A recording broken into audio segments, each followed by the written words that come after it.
Guten Tag, Lisa. Na, Wie geht's dir? ja, kann besser sein.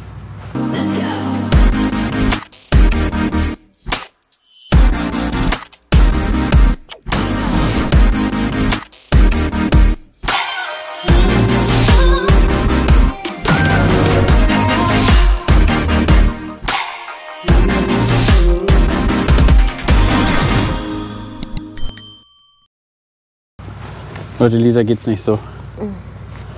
Man sieht dir so ein bisschen an. Du siehst ein bisschen abgekämpft, siehst du aus. Fühle ich mich auch. Deswegen Lisa heute ein bisschen mehr hinter der Kamera. Aber ich habe meine... Weil wir mit dem falschen Auto unterwegs sind. Wir machen immer mit dem Bus die AKF. Ja, aber ich habe meine Gummistiefel bei uns im Auto. Was das hier alles schon wieder rumfliegt, ne? Ich muss heute, wir haben seit langem den ersten Tag über 10 Grad. Ich muss heute noch die Gelbschalen ausbringen. Ab 10 Grad beginnt dann der Käferflug, Leute. Wir haben hier unseren Raps. Möchtest du, mein Lieschen, Ja.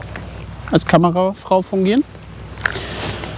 Also, wir haben ja hier den Raps im Striptill-Verfahren nach Ackergras.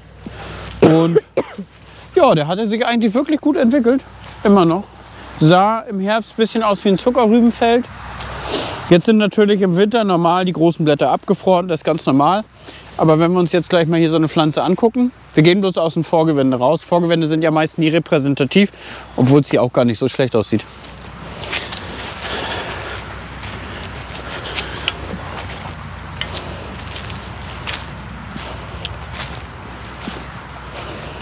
So. Sind wir angekommen? Tja, im Prinzip haben eigentlich alle Pflanzen überwintert, oder was sagst du, Lisa? Also die Leute, die gesagt haben, oh, der wird dir ja so wegfrieren, da wirst du so mit Pech haben mit dem Raps, die haben leider Unrecht gehabt. Wollen wir von der Seite, von der Lichtseite filmen, ne? Mhm. Genau, also die haben leider Unrecht gehabt. Was heißt leider? Die haben natürlich Unrecht gehabt. War auch zu erwarten, denn ein Raps geht wirklich als kräftige Pflanze am besten durch den Winter. Oh, wir haben einen Stein.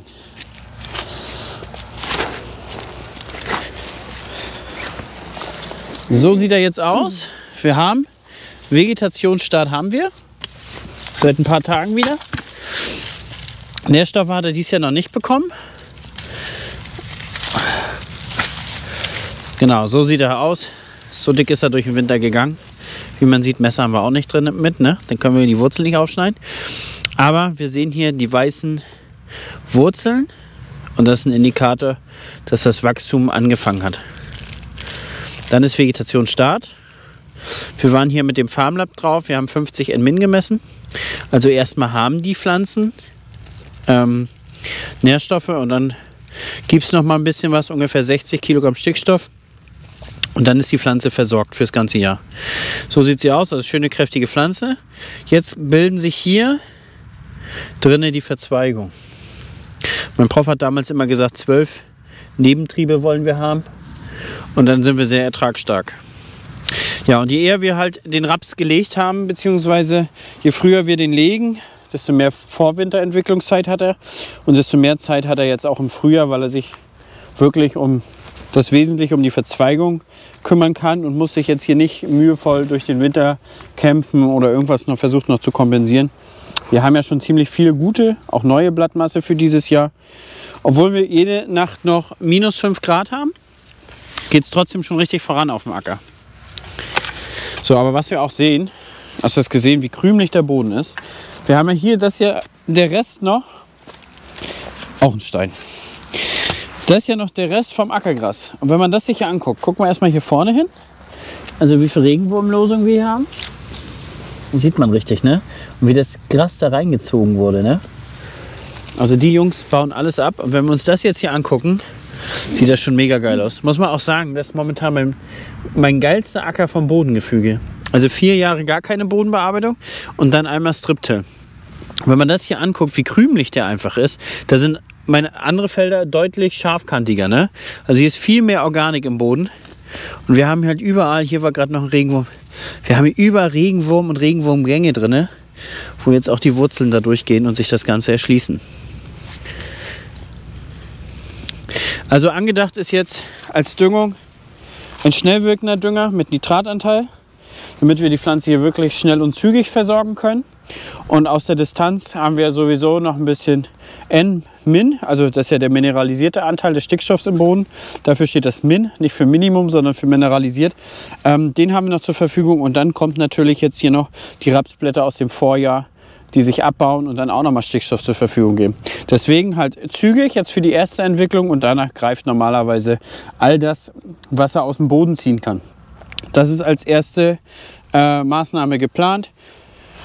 Dann wird sicherlich irgendwann jetzt nochmal wieder ein Insektizid folgen müssen. Raps ist ja voll mit Schaderreger aus der Insektenseite, also der hat da wirklich viele Probleme und meistens verbindet man so eine Maßnahme dann mit Mikronährstoffen. Bohr gibt man meistens in der Regel auch noch mal im Frühjahr, weil der Raps doch einen sehr intensiven Bohrbedarf hat. Aber wenn du so guckst, Lisi, wie ist er durch den Winter gekommen? Gut. Gut durchgekommen. Sieht auch vernünftig aus. Wir gucken uns jetzt gleich noch mal den Raps nach der Tigerdrill an. Was wir auch sehen, wir haben jetzt hier noch ein paar Gräser. Das sind jetzt wirklich gar nicht viel. Hier vorne haben wir ein bisschen Vogelmiere. Was ich euch zeigen wollte, habe ich euch schon im Herbst gezeigt. Wenn ihr jetzt mal los wollt, ich muss aber noch die Bildschirmaufnahme starten. Wenn ihr mal los wollt, Unkräuter bestimmen, ist die Savio Scouting App eine sehr interessante Sache für euch. Viele sagen nämlich, kannst du doch mal was zum Unkraut machen. Am besten lernt man das bestimmt wirklich alleine. Wie ihr dann vorgeht, ihr sucht euch die Pflanze, die ihr bestimmen möchtet, macht davon ein Foto und dann braucht ihr im Prinzip eigentlich nur kurz warten und dann sollte gleich das Ergebnis da sein. Und dann bekommt ihr gesagt, um welches Unkraut es sich handelt oder welches Beikraut. Und im Nachgang könntet ihr dann euch auch noch Empfehlungen geben lassen, welche Mittel da funktionieren würden, zu welchem Zeitpunkt. Ach, da haben wir. Raps, Vogelmiere. Hat er erkannt? Alles wunderbar. Das Ganze funktioniert so auch mit Krankheiten. Habe ich gerade schon gemacht. Keine Symptome. Ist ja auch nichts drauf hier. Wir haben ja im Prinzip nur eine ganz normale Pflanze. Die können wir noch analysieren lassen.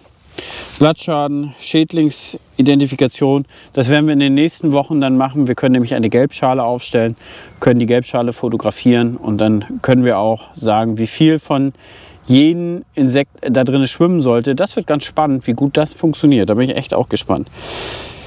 Ja, soweit erstmal. Was haben wir hier bestimmt? Keine Krankheiten gefunden. Sehr gut, Lisa. Wir fahren noch mal jetzt zu dem anderen Raps. Gucken uns, wie sich der entwickelt hat, im Gegensatz zu dem hier. Aber er ist kleiner hier, ne? Ja. Das ist kleinere, mehrere Pflanzen. Ja, ein bisschen. Es wirkt zumindest so. Ja. Los. Ja, kann schon. Ja, Lisi, dann erzähl mal, was hast du ihm gesagt hier? Das ist schon drauf, was ich gesagt habe. Ach, das ist schon drauf. Ist schon alles drauf. Alles drauf. Also, kleinere und mehrere Pflanzen. Ja. Wir haben, die anderen waren ja 27 Pflanzen auf dem Quadratmeter, hier sind 37. So ein bisschen besser im Licht, wa? Ja. Hier sind 37 und da sieht man auch so ein bisschen der Unterschied. Wir haben hier nur eine Pflanzenschutzmaßnahme gegen Gräser gemacht. Wir haben erstmal diesen Druck rausgenommen. Hier siehst du, wo du gerade, guck mal, hier lag das Schwatt. Siehst du das? Ja. Da hat man immer ein bisschen mehr Gräserdruck. Weil da der Druck ein bisschen groß war, haben wir halt nur eine Maßnahme da gefahren.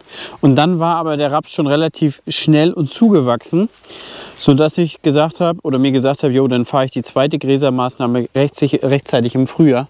Rechtzeitig im Frühjahr ist jetzt. Warum? Weil er natürlich auch wieder über den Winter Blattmasse reduziert. Und wenn du ja zum Beispiel Pflanzenschutz, du willst ja eine Benetzung der Pflanze erreichen. Das heißt, es bringt dir ja nichts, wenn du einen üppigen Raps hast, fährst ein Pflanzenschutzmittel und da unter, so unter dem Blatt sitzt das kleine Gräserleinchen und kriegt natürlich nichts ab. Und deswegen ist das auch eine Möglichkeit, man wartet wieder, bis der Raps sich reduziert durch den Winter.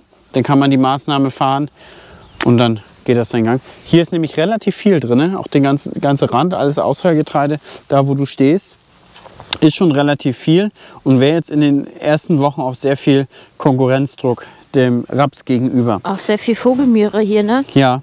Also hier ist ja alles voll. Ja, wir sind wirklich ein krasser Vogelmier-Standort.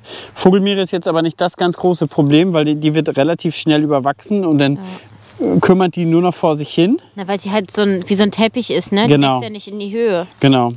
Aber die Gräser, das ist wirklich auch ein Problem. So, wenn wir uns jetzt hier so eine Pflanze angucken. Der Punkt ist halt auch, was wir bei der Drilltechnik sehen, wir haben ja eine relativ zufällige Verteilung, wie du auch siehst. Guck mal, du hast zum Beispiel eine Anhäufung von Körner und dann hast du Bereiche, wo zum Beispiel weniger Körner sind. Das ist halt üblich für Drilltechnik, weil du keine gezielte Verteilung hast, wie bei einer Einzelkorn. Verstehst du? Das ist ja der gigantische Vorteil von der Vereinzelung. Du kannst genau damit rechnen, wo jedes Korn ankommen soll. Hier sehen wir auch schon schön weiße Wurzeln, also auch hier geht's los. Hier haben wir auch Mist gestreut gehabt im Herbst. Also hier gab es keine Gerste, sondern hier gab es nur Mist. Wir sehen auch hier, wie lang die Wurzel ist. Ne? Da sehen wir halt den Unterschied auch so ein bisschen von der Lockerung. Ne? Hier die Tigerdrill. Die Pflanze kann halt geradlinig nach unten wachsen. Bei dem Striptil-Variante war es ja auch so, sie wächst so ein bisschen dahin, wo es so ein bisschen weich ist. Ne? Nur was sie nicht darf, sie darf halt nicht, sag ich mal, hier enden und dann nach rechts und links wachsen. Das wäre ein Indikator von Bodenverdichtung. Aber sie kann ruhig schon so ein bisschen in Kurven wachsen, das ist nicht weiter schlimm.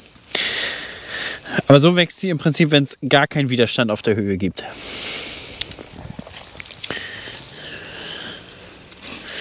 Aber sieht im Prinzip jetzt ähnlich aus, ne? Ich meine, das ist ein krasser Wurzelstamm, ne? Weil wir haben jetzt auch die dickste und größte ausgebuddelt. Bei dem anderen Raps war es eher die Durchschnittspflanze, aber hier haben wir natürlich auch viele kleine dazwischen.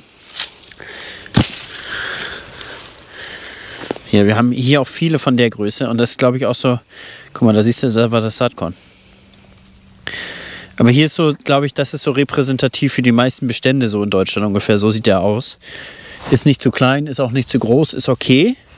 War ein krasser Unterschied. Aber Ertragssicherheit bietet der Kollege, ne? Der ist halt auch riskant. Für einen richtig harten Winter ist der riskant. Der hat natürlich schon viel mehr entgegenzusetzen. Ist aber wirklich ein krasser Unterschied, ne? Was wir hier auch sehen können, den Mist, den wir hier halt, wo ist denn hier? Ach da. Den Mist, den wir hier gestreut haben. Hoffentlich wächst die nochmal an. Es liegt jetzt so ein bisschen oben drauf. Wir haben ja nicht alles eingemischt oder man mischt ja nicht alles ein. Aber auch hier machen sich die Regenwürmer jetzt schon langsam bei und arbeiten das Ganze ab. Das ist ungefähr zu dem Raps hier zu sagen. Sieht gut aus, keine Frage. Wir haben jetzt hier noch ein bisschen Gräserdruck. Den kriegen wir jetzt aber die nächsten Wochen in den Griff. Aber ansonsten ist schon sehr homogen, außer vielleicht da haben wir eine Stelle. Aber das kann natürlich auch sein, dass der Holmer da sich ein bisschen ausgekotzt hat. Und dass man dann da nicht so richtig gute Bedingungen für die Saat hat, weil da zu viel Mist auf einem Haufen lag. Aber ansonsten ist das schon ein schön homogener Bestand bis in den Rand rein. Was sagst du? Mhm. Ja, ne? Genau. Und dann sieht das eigentlich ganz gut aus fürs Frühjahr. Gelbschalen gehe ich die nächsten Tage ran. Oder heute. Heute wird es eng. Vielleicht morgen bringe ich die aus. Ein paar Insekten sieht man hier schon fliegen, aber es sind halt nicht die Käfer. Und dann war es das diesmal erstmal wieder für diese Folge. Ach, ein ganz wichtiger Punkt. Streukarten berechnen. Wir können ja Streukarten anhand Biomasse berechnen, anhand Potentialkarten, anhand Min-Karten. Die Möglichkeiten sind sehr vielfältig und das würde ich euch auch noch mal einmal kurz vorstellen, wie wir das machen. Das mache ich aber im Büro. Office. Genau, im Office und zeige euch das. So, wer so sagt, hat noch viel vor. Da sind wir angekommen. Ich möchte euch heute ein bisschen den Savio Field Manager vorstellen. Wir werden dieses ganze Jahr so ein bisschen dieses Programm nutzen und uns damit ein bisschen einarbeiten, weil das wirklich sehr interessante Ansätze hat. Also, kommen wir erstmal zum Anfang. Was ist das überhaupt? Also, was ist der Savio Field Manager? Es ist in dem Sinne keine klassische Ackerschlagkartei, sondern es ist vielmehr ein Beratungs-Empfehlungstool, beziehungsweise, ja, es ist eher so ein Ackerbauprogramm. Was macht das Ganze? Im Prinzip erstellt Xavio anhand einer Datenbank, anhand von Wetterlagen Empfehlungen. Das heißt, wenn ich jetzt mein Feldstück mir anlege und ich sage, dann und dann wurde es gedrillt und die Kultur steht da drauf, dann kann Xavio anhand der Wetterprognosen, anhand der Wachstumsprognosen Modelle erstellen, wann es wahrscheinlich ist, zum Beispiel, dass wir eine Pilzinfektion bekommen. Das ist wirklich interessant, weil wir haben relativ viele Felder, verschiedene Sorten und je genauer wir das natürlich vorhersehen können, desto eher kann man sagen, okay, Xavier hat jetzt gesagt, ich habe da wahrscheinlich jetzt einen Pilzinfektionsdruck, jetzt fahre ich da mal hin und gucke nach. Manchmal ist es ja so, wir haben ja wirklich viel zu tun im Alltag und manchmal sagen wir fahren von Sonntag zu Sonntag oder in 2 Wochen fahre ich wieder zu dem Stück. Aber genau in der Woche war es vielleicht entscheidend, dass wir da mal in den Bestand gucken und nachgucken, ob wir tatsächlich einen Infektionsdruck haben. Und das ist der interessante Ansatz. Das heißt, wir kriegen Empfehlungen, wann etwas eintreffen wird oder eintreffen könnte. Genauso bekommen wir anhand von Wetterdaten Wachstumsprognosen. Das heißt, wenn wir zum Beispiel eine Wachstumsbehandlung in ganz bestimmten Stadien machen, in der 29 bis 30 oder in der Düngung 29 bis 30 PBCH-Stadium, also in den Wachstumsstadien der einzelnen Kulturen. Es ist für die, die es nicht wissen, es ist entscheidend manchmal, welche Maßnahme genau man zu welcher Zeit macht. Also manchmal hat man nur ein Zeitfenster von einem einzigen Wachstumsstadium oder 2 und da müssen wir es treffen. Und dann ist es schon hilfreich, wenn ein Programm sagen kann, jo, wahrscheinlich in 5 Tagen hast du dieses Stadium erreicht. Das heißt, du fährst dahin, fährst vielleicht einen Tag vorher nochmal hin und sagst, jo, das passt. Jetzt kann ich meine Maßnahmen machen, um das viel besser zu treffen. Zudem gibt das Ganze noch eine Wetterstation. Mit der Wetterstation kann man es noch treffgenauer machen. Und wir wollen uns dieses Jahr einfach angucken, wie gut ist das. Wenn wir machen ja sowieso unser AKF, das heißt, wir werden immer mal wieder gucken, was sagt Xavier? Sagt er, ja, jetzt ist ein Infektionsdruck, dann gucken wir mal rein, haben wir wirklich einen Infektionsdruck oder haben wir den gerade gar nicht? Genau dasselbe macht es für Düngung, also jetzt beginnt die Wachstumsphase, jetzt gibt es zum Beispiel eine Düngeempfehlung oder es gibt noch keine. Super spannend eigentlich, wirklich super spannend, was das Programm macht. Ist eigentlich mal Ackerbau mit einem komplett neuen Ansatz. Also es ist keine klassische Ackerschlagkartei, wo man eigentlich immer alles alleine einpflegt. Ja, wir müssen hier wieder auch viel alleine einpflegen. Aber im Prinzip diese Berechnung dahin oder diese Vorhersagen, das ist eigentlich der interessante Aspekt, der dieses Programm wirklich anders macht. Und ich habe mir jetzt schon ein paar Flächen angelegt und gefällt mir wirklich gut. Also ich fange da jetzt so ein bisschen an, ich beschäftige mich schon seit Winter damit, aber fange jetzt halt an, meine ganzen Flächen anzulegen und dann die Maßnahmen so ein bisschen zu planen. Ich habe jetzt hier an der Seite schon 5 meiner Flächen drin, unter anderem ja unseren Raps. So, ne? Die Fläche zum Beispiel habe ich hier im Herbst angelegt, da kann ich raufklicken und sehe zum Beispiel den aktuellen Satellitenrundflug von der Biomassekarte. Also das ist jetzt hier aktuell, wir können ja gucken, wenn wir da noch raufklicken, können wir nicht raufklicken. Ich habe gedacht, naja, müssen wir in der Analyse sehen, dann sehen wir, wann der letzte Flug war. Biomassekarte 9.3. Also wir haben tatsächlich hier fast jeden Tag Wachstumskarten. Was ich so ein bisschen als Nachteil finde, dass wir interpolierte Karten sehen. Das heißt, wir sehen schon bearbeitete Karten von einem Programm. Ich würde am liebsten die Rohdaten sehen. 9.3. gucken wir uns an. Jetzt haben wir ja verschiedene Möglichkeiten, unsere Düngung anzupassen. Beziehungsweise wir fangen noch nicht bei der Düngung an. Was das Programm auch gleichzeitig macht, wenn wir eine Fläche anlegen. Es erstellt die Biomassekarten, ne, auch historisch, rückblickend. Das heißt, ihr könnt es jetzt anlegen und ihr könnt euch euren Raps auch vom Herbst noch angucken oder vom Frühjahr oder vom Jahr davor. Dann bildet es eine Ertragspotenzialkarte. Anhand der letzten Jahre wird geguckt, wie war die Biomasseverteilung. Das heißt, wo war viel Biomasse, wo war wenig Biomasse, beziehungsweise auch die Photosyntheseleistung. Da, wo wir am meisten Photosynthese über das ganze Jahr betreiben können, da haben wir auch die höchste Ertragserwartung, weil wir dann einfach mehr Wasserverfügbarkeit, mehr Nährstoffverfügbarkeit und haben. Ausschlaggebend bei mir in der Region ist immer die Wasserverfügbarkeit. Also da, wo ich mehr Wasser zur Verfügung habe, ernte ich schlichtweg auch mehr. Wenn wir hier zum Beispiel die helle Zone angucken, das ist Sand. Mehr gibt es nur an der Ostsee, versteht ihr?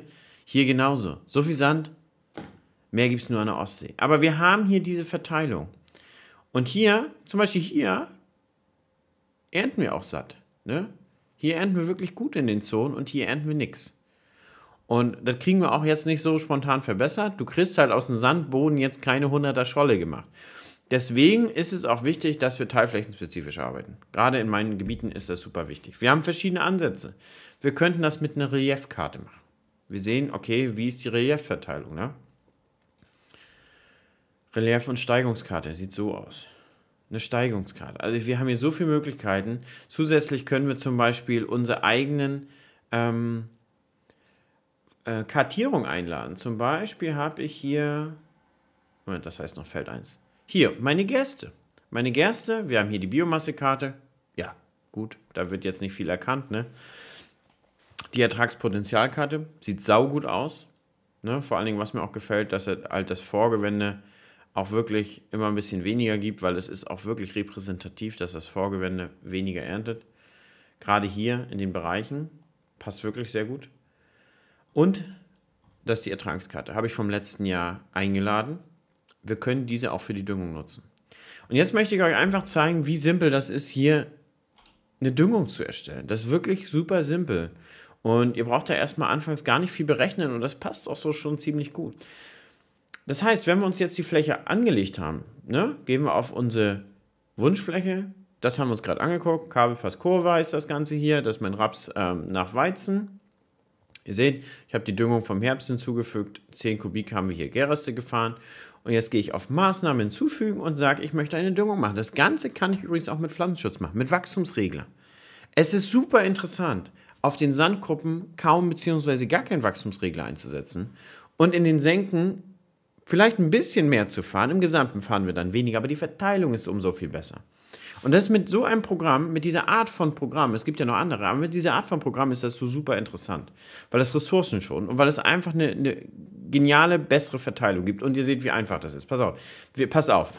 Pass auf. Wir gehen auf Düngung. Wir sagen, okay, wir möchten die Maßnahme am Montag durchführen. Wir sehen hier sogar eine Empfehlung, wann ist es geeignet, wann nicht geeignet. Frost, Wind, alles spielt dabei. Eine Sonne zum Beispiel. Gehen wir auf Weiter. Dann sagen wir hier, wir möchten Piasan S. Zack. Gehen wir auf Weiter. Und jetzt haben wir hier als Empfehlung hätten wir jetzt die Biomassekarte, die aktuelle. Wenn wir jetzt sagen, okay, wir möchten 60 Kilogramm Stickstoff geben, dann berechnet er uns das Ganze. Hier wäre die Zonenverteilung in Liter auf dem Hektar, nee, in Kilogramm auf dem Hektar. Spritz. Ist ja flüssig, das müssen wir am Anschluss auf Liter hochrechnen. Nee, Liter auf Hektar. Entschuldigung, hier steht Liter auf dem Hektar. Ist ein bisschen schwieriger bei flüssigen Substraten, weil Flüssigdünger deutlich schwerer ist als Wasser, deswegen ist nicht 1:1. Dann können wir hier sagen Variabel oder Standard. Wir wollen variabel fahren und wir wollen mehr zu den Hochertragszonen fahren. Wir könnten es natürlich auch komplett umverteilen, wenn wir jetzt zum Beispiel Vitalstoffe oder sowas geben wollen und sagen, okay, wir wollen aber die schlechten Zonen noch ein bisschen aufpäppeln. Kann ja auch sein, dass es nicht immer wetterbedingt ist, sondern dass wir einfach mal 1, 2 Zonen ein bisschen verrissen haben in der Düngung oder so und wollen das im Anschluss nachholen. Sagen wir hier, okay, wir möchten mehr auf den Hochertragszonen, dann gehen wir auf Weiter und dann würde die Applikation so aussehen. So, irgendwo können wir uns die angucken. Da. Wir können sogar noch auf Karte anpassen gehen. Seht ihr? Das heißt, wir haben jetzt hier die Menge Piasan, also hier würde er jetzt aktuell mehr geben, weil wir hier mehr Biomasse haben und hier weniger. Ich nutze aber immer am liebsten die Potentialkarte. Da wäre die Basiskarte, könnt ihr euch angucken, ne? Wir haben hier natürlich ein bisschen mehr Vegetation, hier ist noch ein bisschen ausgedünnter, hier wird jetzt die Pflanze auch über den Winter durch den ganzen Sand, sind sie ein bisschen kleiner geworden, sie haben ein bisschen Biomasse abgebaut und hier sind sie noch ein bisschen üppig. So sieht dann dazu die Applikationskarte aus. Wir können jetzt sagen, wir wollen die Dosierung bearbeiten. Dann Karte bearbeiten. Wir können sogar Zonen hinzufügen. Ich bin noch nicht ganz so, Benutzer definiert. Ich bin noch nicht ganz so firm mit der ganzen Technik. Bis jetzt habe ich immer mit anderen Programmen das gemacht. Dieses Jahr würde ich das mit diesem Programm machen. Super interessant eigentlich. So, jetzt können wir das selber noch bearbeiten. Wir können das selber noch anpassen und sagen, wir wollen in niedrig oder in hoch das Ganze anders berechnen lassen. Wenn wir das Ganze jetzt automatisch machen, dann können wir jetzt hier aber auch eine andere Karte auswählen. Das heißt, wir können auch einfach die Feldbegrenzung nehmen. Ne? Wenn wir jetzt zum Beispiel eine Spritze fahren und kommen drüber, dass er nicht anschaltet. Wir können uns hier alle Biomassekarten aussuchen. Das wird interessant im Getreide. Zweite Gabe, wird interessant. Wachstumsregler, zweite Gabe, ab zweite Gabe WC30, wird interessant. Genauso wie zum Beispiel ein Fungizid. Ne? Da, wo die Bestände dicker sind, haben wir automatisch mehr Fungiziddruck oder mehr Pilzdruck, weil einfach die Fläche sich mehr beschattet, die Pflanzen hängen mehr ineinander, deswegen bleibt da ein bisschen mehr die Feuchtigkeit, Pilze wachsen ein bisschen besser, aber Feuchtigkeit, ne?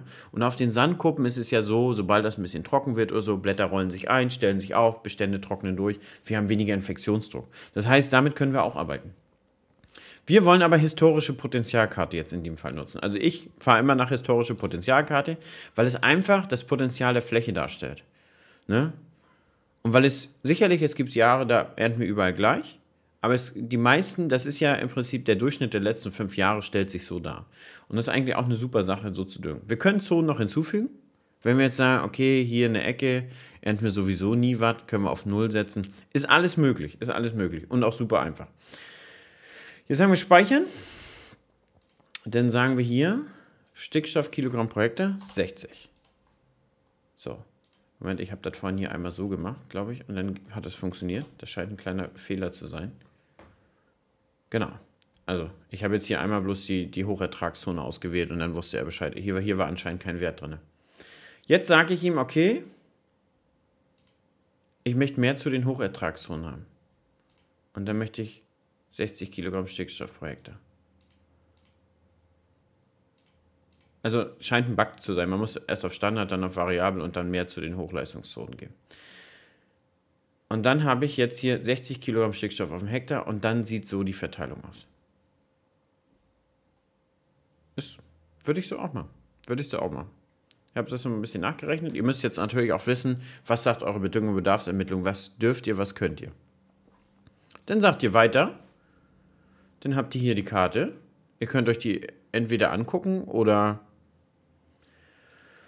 nochmal bearbeiten. So sieht das aus. Also wir würden in dieser Zone mehr streuen, hier, ne? Und hier auf den Sandberg streuen wir weniger. Macht absolut Sinn. Hier ernten wir auch nicht viel. Da wäre die Basiskarte dazu, hier die Potenzialkarte. Dann sagen wir das Ganze, wir wollen das speichern. Dann gehen wir hier nur noch rauf und sagen, senden oder herunterladen. Jetzt können wir sagen, okay, wir wollen das an John Deere Center, an den Agri-Router, weiß der Geier. Wir schicken uns das, oder ich arbeite immer mit Shape-Dateien, wir laden uns das als Shape-Datei runter. Und dann haben wir hier so ein kleines Kästchen, so eine kleine ZIP-Datei. Hier sind die jetzt drin. Einfach auf den Stick machen, direkt ran ans Terminal und dann streuen wir unsere Flächen ab. Teilflächenspezifisch, so einfach wie nie, muss man sagen. Ist unfassbar einfach. Ich finde dieses Programm interessant. Ist wirklich interessant. Ihr könnt das kostenlos ausprobieren. Wir gucken mal kurz in den Shop. Jetzt sehe ich natürlich keine Preise mehr. Ich kann euch nicht sagen, wo.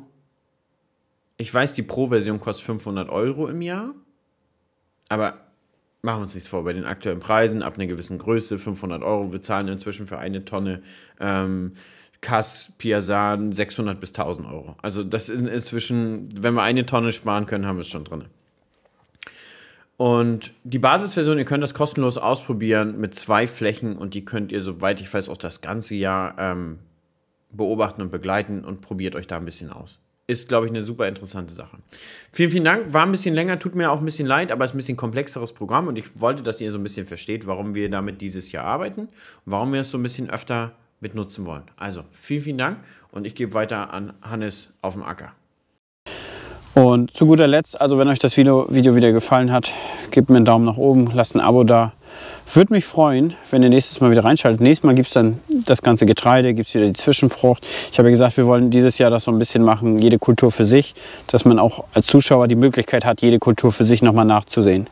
Wenn man jetzt sich über Rapsanbau informieren möchte, kann man AKF Rapsanbau sich angucken.